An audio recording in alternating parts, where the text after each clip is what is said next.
थोडा पुढे ये ना।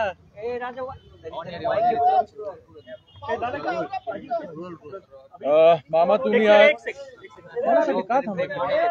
मामा कुठल्या प्रकरणात तुम्ही आज पोलीस निरीक्षकांची भेट घेतली, काय तुमची मागणी? जैन बोर्डिंग घोटाळ्यामध्ये आपण बघितलं असेल तर महावीरांचं मंदिर आणि जैन बोर्डिंग मध्ये असलेल्या विद्यार्थ्यांचं वसतिगृह कशा पद्धतीनं घाण ठेवलं आणि ह्याच्यामध्ये जे जे बिल्डर होते, जे जे संचालक होते आणि त्यांना मदत करणारे शासकीय ज्या संस्था होत्या त्याच्यामध्ये रजिस्टर ऑफिस असेल, धर्मदाय आयुक्त असेल, त्याच्यामध्ये पुणे महानगरपालिकेचे अधिकारी असतील आणि त्याच्यामध्ये प्रामुख्याने त्या बँकेने हे कर्ज दिलंय, ह्या बँकेचं कशा पद्धतीनं त्यांची जे काही नियम आहेत अर्बन बँकेचे जे काय आहेत त्या नियमाला फाटातून कशा पद्धतीनं त्यांनी हा जमीन विक्रीचा व्यवहार केलाय, ह्याच्यामध्ये मलाच ना अख्ख्या पुणेकरांना, जैन समाजाला, सगळ्यांनाच ह्याच्यामध्ये संशयाची पाल सगळ्यांमध्ये चुकलेली आणि ह्याच्यामध्ये पोलीस स्टेशनमध्ये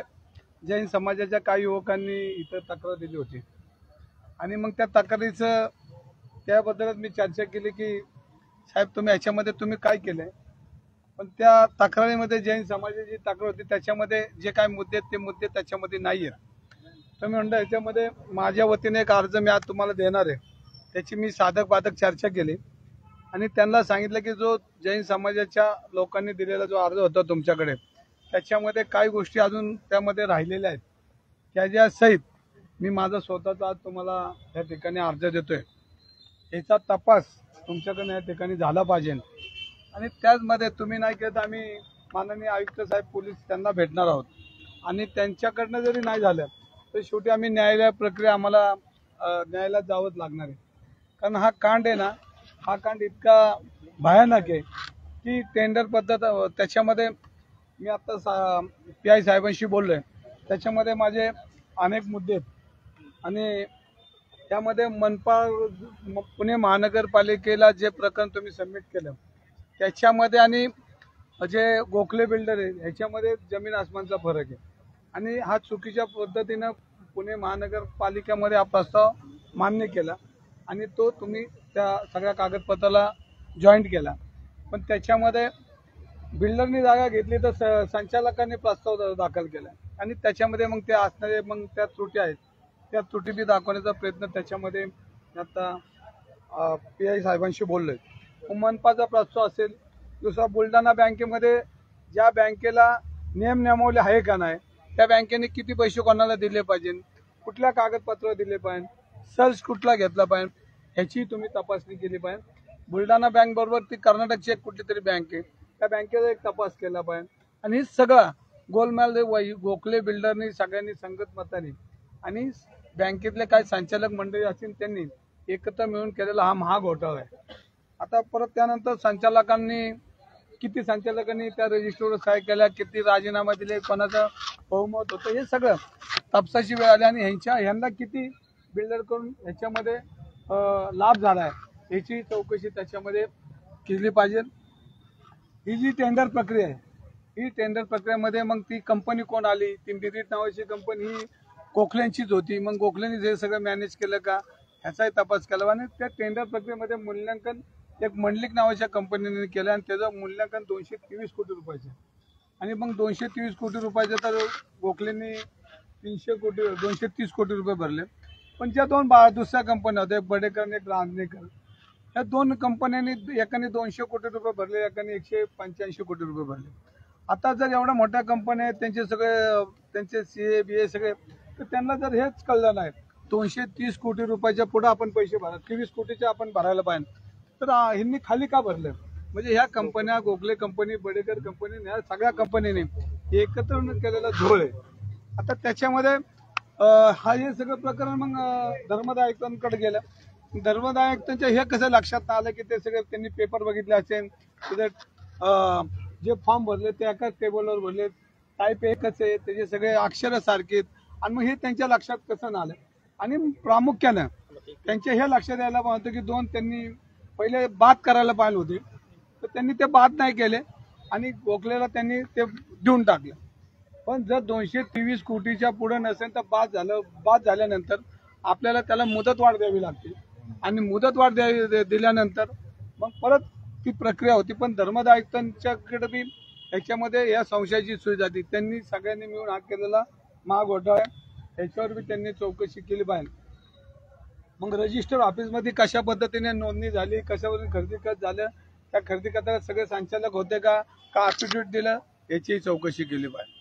मग तो बिल्डरचा तो विषय आपण बोलतो, जे 3 बिल्डर एकत्र आले, ही सगळी घटना या बिल्डरांनी पुणे शहरामध्ये आतापर्यंत जिथं जिथं कामं केली त्या कामाचं ऑडिट झालं पाहिजे. आणि जर एवढे महाघोटाळा करणारी ही सगळी मंडळी असतील तर बडेकर आणि गोखलेंनी आतापर्यंत केलेले सगळे झोळ हे जर समाजापुढे आणायचे असतील ना, त्याच्या मागं कोण आहे याचा तपास अधिकाऱ्यांनी केला पाहिजे. कारण आज पुणे शहरामध्ये गेल्या 10 वर्षात बडेकर आणि गोखले धुमाकूळ झालाय. प्रशासन हाताशी धरलंय, चुकीची कामं करतात, त्यांच्यावर प्रेशर टाकतात. या आतापर्यंत सगळे ऑडिट झाले पाहिजे याचं. आणि याच्यामध्ये तुम्हाला कळन की यांनी किती मोठा भ्रष्टाचार केलाय. हा फक्त म्हातारे मेलेलं दुःख नाही, काळ सोकवलेलं आहे. आपण ज्या अंगणात उभं राहिलो तर पुणे विद्येचं माहेरघर, इथं विद्यापीठ आहे आणि या विद्यापीठामध्ये आपल्याला माहिती आहे की जगातला सगळा विद्यार्थी इथं शिकायला होते. तुम्ही या संपूर्ण प्रकरणात मुरलीधर मोहोळ यांच्यावर आरोप केले होते सुरुवातीपासून, त्यांच्या विरोधात काही तक्रार देणार आहात का, त्यांच्या विरोधात काही सांगण्यासाठी इथं आलात का? नाही, आता याच्यामध्ये ऑडिट झालं की ऑडिटमध्ये आणि पोलिसांमध्ये दूध का दूध पाणी का पाणी होणार. आता आपलं ठरलंय की नाव नाही घ्यायचं आणि घेणार नाही. आता ठरलंय तर म्हणजे तुम्हाला वाटतं का त्यांचा काही सहभाग आहे? कारण तुम्ही इतक्या वेळ साधारण 10 दिवस तुम्ही त्यांच्या नावानं रोज काहीतरी ट्विट करत होता, रोज बोलत होता आणि आता अचानक म्हणतं की त्यांचं नाव नाही घ्यायचं. तुम्हाला काय वाटतं, काय झालं का असं अचानक? नाही, आता जर थोडं आपण अजून पुढे जायचं. राजकीय दबाव आहे का तुमच्यावर मोहळांचं नाव न घेण्यासाठी एकनाथ शिंदेने काय दबाव टाकलेला आहे का, म्हणून तुम्ही आता म्हणताय की त्यांचं नाव घ्यायचं नाही? याआधी तुम्ही सातत्याने बरं, आता थोडं पुढे याच्या पुढे जाऊ, घालून राहिलं. बरं, हे झाल्यानंतर बोला. ठीक आहे, हे झाल्यानंतर बोला. तर याच्यामध्ये जे मूल्यांकन केलं ती मंडलिक कंपनी, त्याचा बी शोध घेतला पाहिजे. आता तुम्हाला जे काय अपेक्षित आहे हे सगळं 10 दिवसापूर्वी 15 दिवसापूर्वी झालेलं आहे. मग आता संपलं का? ऐका ना, मी आता तक्रार दिली त्या सगळ्या प्रकरणामध्ये जे दोषी असेल त्यांनी पोलिसांनी याच्यामध्ये कारवाई केली पाहिजे. मग रवी धंगेकरचं नाव आलं तर रवी धंगेकर, आता ह्याच्या पुढचं जे येतील त्यांनी दोषी धरलं पाहिजे, त्यांना पोलीस कारवाई झाली पाहिजे. आणि मी इथं का बसणार नाही, हे सगळं तुमच्याकडे काही पुरावे वगैरे आहेत का काही? कारण तुम्ही इतके ते सातत्याने म्हणत आले की त्यांच्याकडे काहीच पुरावे नाही, ते विनाकारण आरोप करतायत. तुमच्याकडे काही पुरावे आहेत का? नाही, या संपूर्ण प्रकरणाशी मुरलीधर मोहोळ यांचा संबंध असल्याचे असे काही पुरावे तुम्ही पोलिसांना दिले? नाही, आता याच्यामध्ये नाव घ्यायचं नाही ठरलं. परत आता तुम्ही मला तिकडे न्यायची इच्छा आहे का? तुम्हीच नाव घेतलं, आम्ही सर्वात आधी त्यांचं नाव तुम्हीच घेतलं, तिथून सुरू झालं. तुम्हाला सांगू का, याच्यामध्ये मी सविस्तर बोलणार आहे.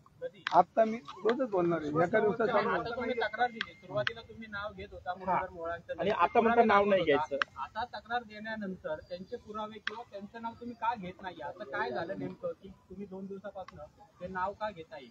माध्यमांसमोर जरी नाव घेणार नसलं तरी आता तक्रार देताना त्या नावाचा उल्लेख आहे का नाही? तक्रार देताना जे दोषी असेल, रवी धंगेकर याच्यात दोषी असेल तर रवी धंगेकरला बी अटक करा. म्हणजे आता ह्याच्या पुढचं तुम्हाला काय सांगू, म्हणजे जे दोषी असतील त्यांना अटक करा, कोणाला सोडू नका. पोलिसांनी किती कालावधी दिली? पोलिसांनी कालावधी किती दिला? सगळ्यांकडे मी सगळ्यांचीच मागणी केली आहे बघा. माझ्याकडे ते आता याच्यामध्ये मी त्यांना सांगितलं की मी तुम्हाला त्यांना एक आज माझं पत्र व्यवस्थित जाईल. आता त्यांची जी चर्चा केली 7 दिवस यांची वाट बघणार. 7 दिवसांनी आमचे पुण्याचे आयुक्त पोलिसांकडे जाणार, आयुक्तांना देणार.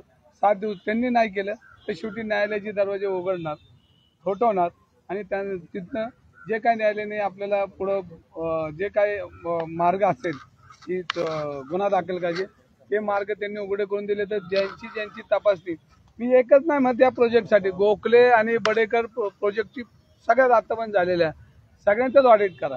मग जो दोषी असेल त्याच्यावर कारवाई करा.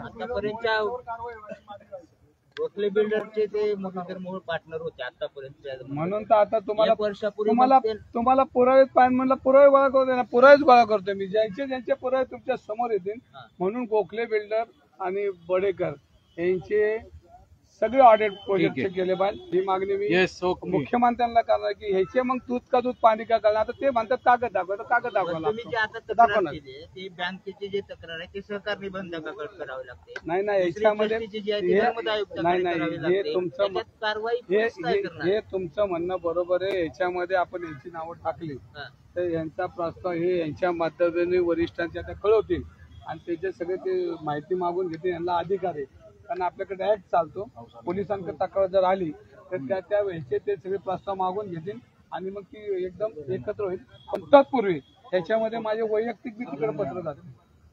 हे समन्स आलं का तुम्हाला हातात समन्स आलंय तुम्हाला कोर्टामध्ये समीर पाटील कोर्टाचा समन्स आला का हातात तुम्हाला अजून माझ्या हातामध्ये काय ते समन्स पडलं नाही. पण जर न्यायालयात हा विषय गेला असेल तर न्यायालयाचा आदर करून मी कोर्टामध्ये जाईल. कालच आमचे वकील भेटले, सगळे मित्र परिवार भेटला आमचा. आशिम सर्वदे साहेब भेटले. त्यांनी सांगितलं की मी तुमची केस लढायला तयार आहे आणि मग आता त्यांची माझ्या हातात पडलं तर मी जो माझ्या विरोधात जो आहे का त्याचं नाव पाटील तर त्याला मी तो जी आबरू किती गेली त्याचा जरा तपासणी करतो कारण तो गुन्हेगार होता. त्याचे पेपर माझ्याकडे आहेत. आता त्याच्यानंतर त्याची आबरू किती महत्वाची होती ते आता त्यांनी कोर्टात सांगितलं की मी पुढची पुढे बोलायला गतिमान समज आलं नाही का? गतिमान समज आलं नाही तुम्हाला अजून 3 अजून दिवस नाही. झालं म्हणते भेट या प्रकरणामध्ये तुम्ही मुरलीधर मोहोळ यांच्यावरती जे आरोप केले होते सुरुवातीला जर आता तुम्ही कदाचित त्याच्यावरती बोलला नाही तर तुमच्यावरती सुद्धा एक प्रश्नचिन्ह निर्माण होऊ शकतं. कारण पुणेकर असं म्हणतात की दंगेकर आमचा कारण आवाज आम्हाला हा प्रश्न पडलाय की तुम्ही मुरलीधर मोहोळ यांचं नाव घेऊन इतका मोठा दिवाळीत मोठमोठे फटाके फोडले आणि आता जेव्हा पोलीस स्टेशनला येतात तेव्हा तुम्ही त्यांचं नावच घेत नाही. आता बघा तुम्हाला सांगू का आता याच्यामध्ये कालपर्यंत कोण म्हणत होते, हे दंगेकर वेडे झाले वेडा झालाय. आता मी एकदम सुधारलं कारण जैन मंत्री मिळेल अशी मला आशा आता वाटायची. बरं ज्यांनी हा पुढाकार घेतला त्यांचंही मी कौतुक करेन पण ते पुढाकार घेताना तर ह्या सगळ्या गोष्टीचा तुम्हाला सांगतो मी आता पुरावे गोळा करतोय. मी बडेकर आणि गोखलेंचा जे ऑडिट करायला मी देणार आहे तुम्हाला व्यवस्थित पुरावे देणार आहे. आता पुराव्यानिशी बोलणार आता नाव घेणार नाही पुरावा देणार हातात आणि त्याची तयारी चालू आहे आणि ती तुम्हाला थोड्या दिवसात हा संपलेला विषय ही लढाई संपलेली नाही.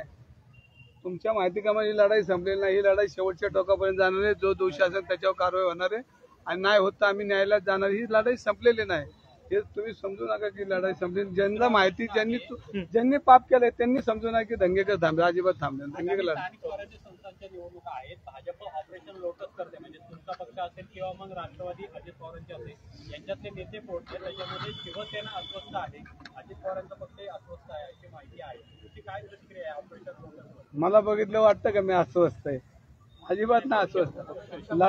लढणारी लोक आहेत शिवसेनेमध्ये लढणारी लोक आहेत ती लढत राहणार आणि सर्वसामान्याला चेहरा देणारी शिवसेना आहे. तुम्ही बघा माझ्यापासून मागचा इतिहास बघा ज्यांना काही राजकीय परंपरा नाही राजकीय त्यांना कौटुंबिक काय हे नाही अशी सर्वसामान्य गोरगरिबांची रिक्षावाले छोटे मोठे व्यवसायाची मुलं आज मुख्यमंत्री माझ्यासारखे आमदार बिमदार झाले. त्यामुळं शिवसेनेला काय ताकदीची लोक लागत नाही. ही फक्त लढणारा कार्यकर्ता लागतो तो लढणारा कार्यकर्ता शिवसेना. Okay thank you.